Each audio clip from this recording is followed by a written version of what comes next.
Dear students, आज हम discuss करेंगे structures of inter halogen compounds. Types हमने पहले कर दी थी, चलो फिर टाइप्स मैं लिखता हूँ। तो फर्स्ट टाइप है इसकी X X dash, second type है X X dash 3, capital X X dash 5 और capital X X dash 7 types. There are 4 types of interhalogen compounds. इनकी एग्जांपल्स भी यहाँ मैं लिख देता हूँ। जैसे यहाँ Cl ClF क्लोरीन फ्लोराइड होगी इसकी एक एग्जांपल। दूसरी वो लिखनी है तो फ्लोरीन ब्रोमाइड भी हो सकती है, ब्रोमीन क्लोराइड हो सकती है, ब्रोमीन क्लोराइड हो सकती है। तो इसकी BrF3 और कोई लिखनी हो तो ICl3 आयोडीन ट्राइक्लोराइड। इसकी लेनी हो तो आयोडीन पेंटाफ्लोराइड, इसकी भी आ गई आयोडीन हेप्टाफ्लोराइड।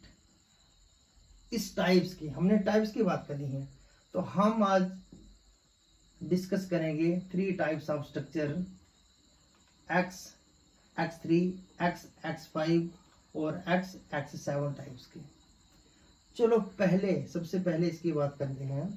BrF3 हो जहाँ ICl3 हो या फिर आयोडीन ट्राइब्रोमाइड हो, ट्राइक्लोराइड हो, कुछ भी हो, इस टाइप के स्ट्रक्चर की। तो हैलोजेंस के पास central metal atom acting as metal atom, central atom भी बोल सकते हो आप इसको। जैसे ब्रोमीन जहाँ आयोडीन है, इसमें हमने इसकी निकालनी है पहले हाइब्रिडाइजेशन। इस कंपाउंड की क्या निकालेंगे?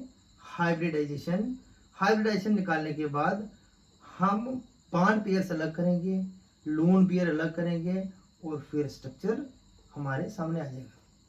देखो हाइब्रिडाइजेशन कैसे निकालनी है, इस कंपाउंड की निकाल रही है, इसकी या इसकी सेम निकलेगी। Balance electron of the central atom, ये फार्मूला है इसका।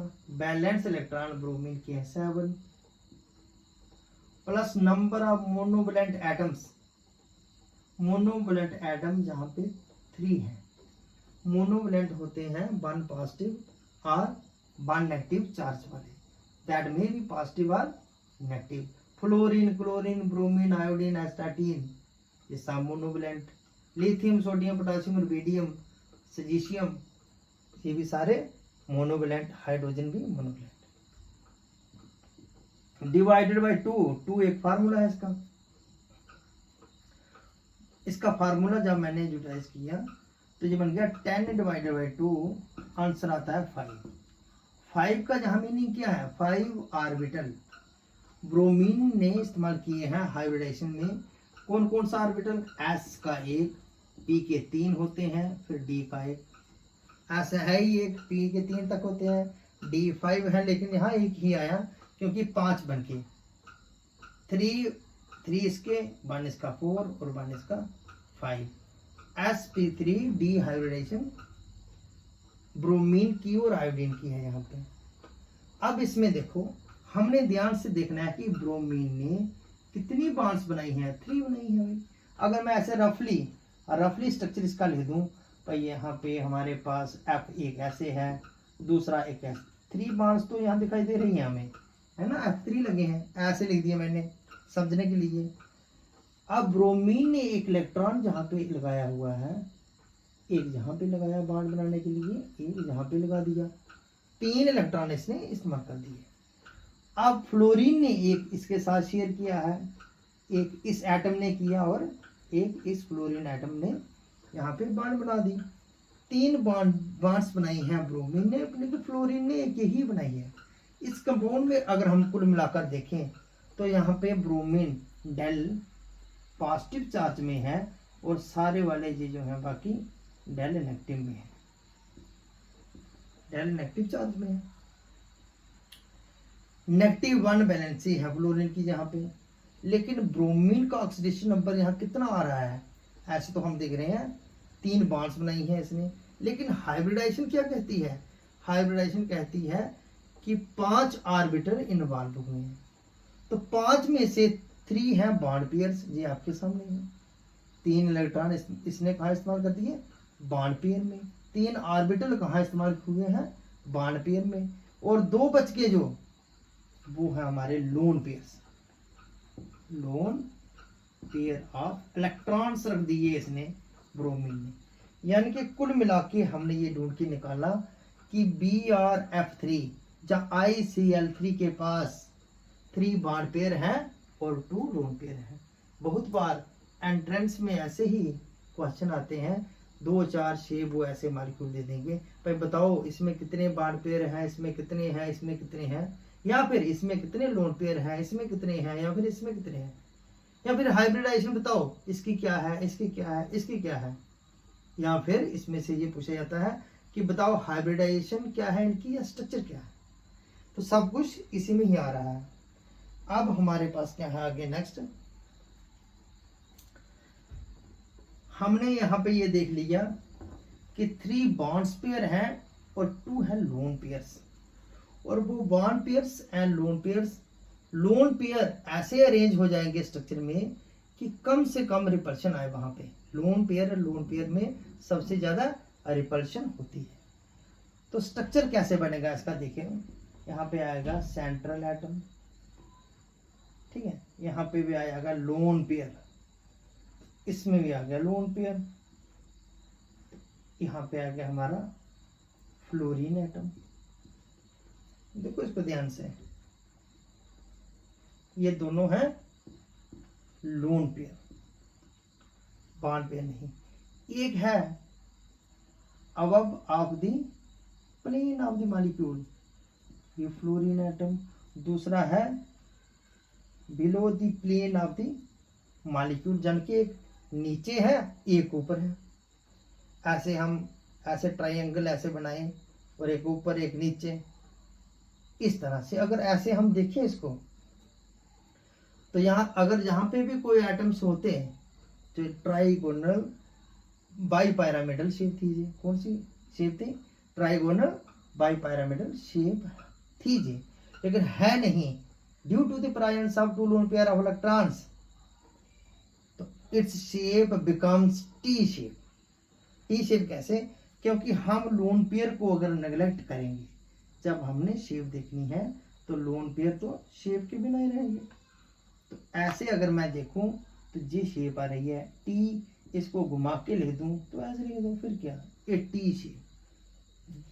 This molecule has T shape structure. इसको आपने ऐसे याद रखना है, लेकिन आपने इसके लिए लगाने हैं, ऐसे नहीं मैंने तो मिटा दिए, आप फिर लगा दीजिए इस तरह से 2 lone pair, 2 lone pair 3 bond pair. ये है फर्स्ट टाइप की शेप। अब नेक्स्ट टाइप्स जो है हमारी, इसमें कोई भी मॉलिक्यूल ऐसा हो सकता है इंटर हैलोजन कंपाउंड्स का, IF5 या BR, ये भी बन सकता है यहाँ पे BrF5। इनकी शेप देखने के लिए मेथड वही, आप जल्दी करेंगे थोड़ा हम। Hybridization equal to valence electron 7, monovalent atom 5, तो 12 आ गया, डिवाइडेड बाय 2 फार्मूले का है, तो 6 ऑर्बिटल्स आर इन्वॉल्व। तो कौन सी हाइब्रिडाइजेशन आई? sp3d2, sp3d2 hybridisation. 6 में से 5 तो बॉन्ड बनी हुई है ना, 5 है बॉन्ड पेयर्स जो मैंने आपको पहले बता दिया, 1 है लोन पेयर।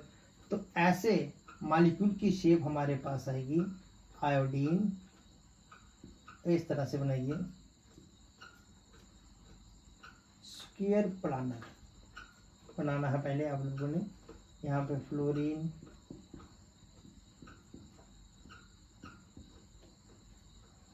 तो इस साइड आप लगाओगे लोन पेयर, 1 है जो हमारे पास, ऊपर आ गया फ्लोरीन एटम। तो कुल मिलाकर शेप जो हमारे पास आती है ऐसे मॉलिक्यूल की जिसके पास 5 बॉन्ड पेयर्स हैं, और वन है lone pair square pyramidal shape. This type of molecules has square pyramidal shape. Square pyramidal shape. अब नेक्स्ट टाइप आती है हमारी IF7 या X7 हाइड्रोजन कंपाउंड्स. अब सिंपल हो गया hybridization is equal to 7 valence electron plus 7 monovalent atom divided by 2. 7 है ना मोनोवैलेंट एटम, 14/2, तो आंसर आ गया 7. It means that the iodine has utilized all the 7 electrons in forming bond pairs. Iodine ने तो सारे 7 के 7 इलेक्ट्रॉन जो है वो बॉन्ड पेयर बनाने में इस्तेमाल कर दिए. तो आयोडीन रहेगी सेंटर में, हम बनाएंगे एक पेंटागोन, पेंटागोनल शेप आ जाती है यहाँ पे F.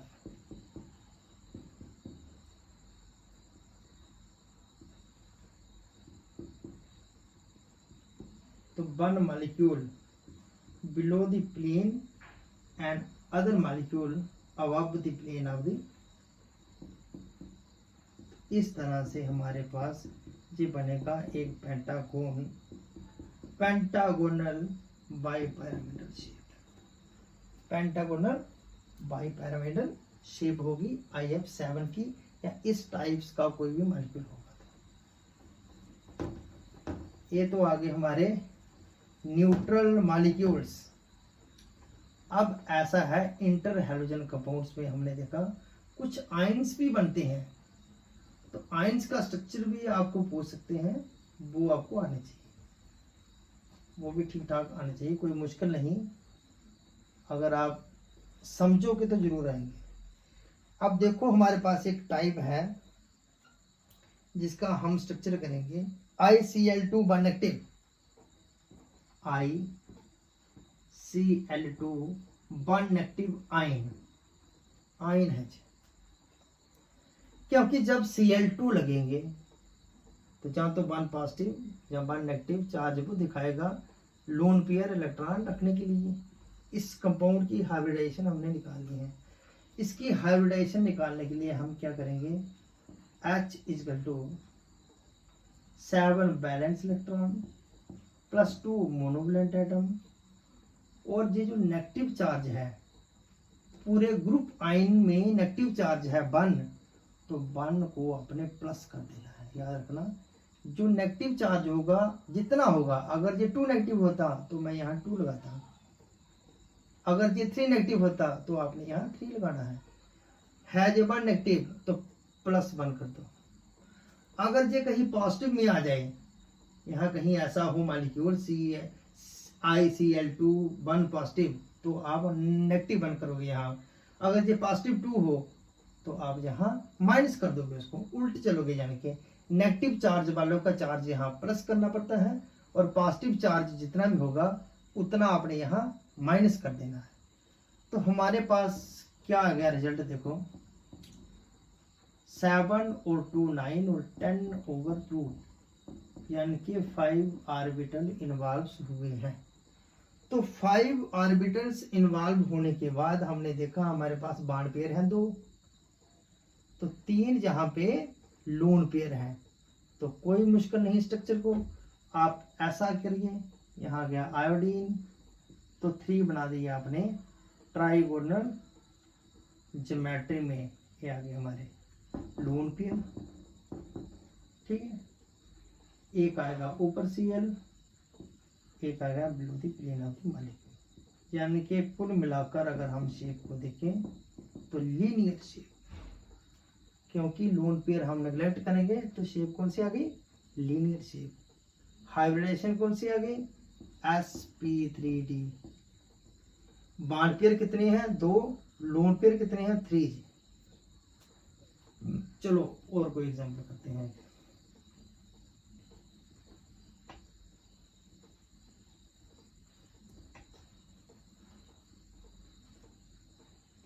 ICl4 one active, ICl4 Cl4 one active की शेप हमने करनी है, स्ट्रक्चर करना है। आयोडीन में बैलेंस इलेक्ट्रॉन 7 + 4 मोनोवैलेंट एटम 4 है, तो यहाँ एक नेगेटिव चार्ज एक प्लस कर दो डिवाइडेड बाई 2 फार्मूले का याद रखना आप 12/2 यानी कि 6 ऑर्बिटल इन्वॉल्व हुए हैं। तो हाइब्रिडाइजेशन कौन सी बन गई? sp3d2 बॉन्ड पेयर है 4 और 2 आगे हमारे पास लोन पेयर, बॉन्ड पेयर आगे 4 2 आगे लोन पेयर।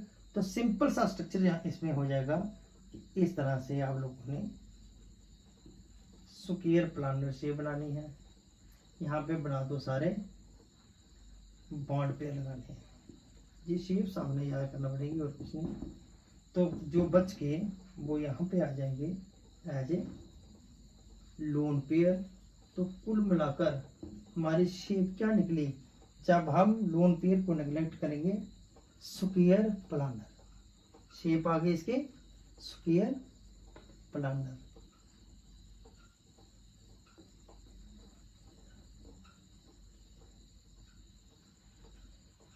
तो ये थे स्ट्रक्चर्स। अभी और भी हैं थोड़े बहुत जो वो आप खुद ट्राई करेंगे, तो मुझे उम्मीद है कि आप जरूर कर दोगे। किताब खोलिए, रिफ्रेशर खोलिए या टेक्स्ट बुक, उसमें जो और भी आपको एग्जाम्पल्स दिखाई देती हैं उनके स्ट्रक्चर अच्छी तरह से याद करो, बनाओ, कोई मुश्किल नहीं है। और जो चीज़ नहीं आए तो आप मुझे पूछ भी सकते हो, चाहे आप फ़ोन करके पूछो या व्हाट्सएप में मैसेज कर सकते हो। Thanks and have a nice day.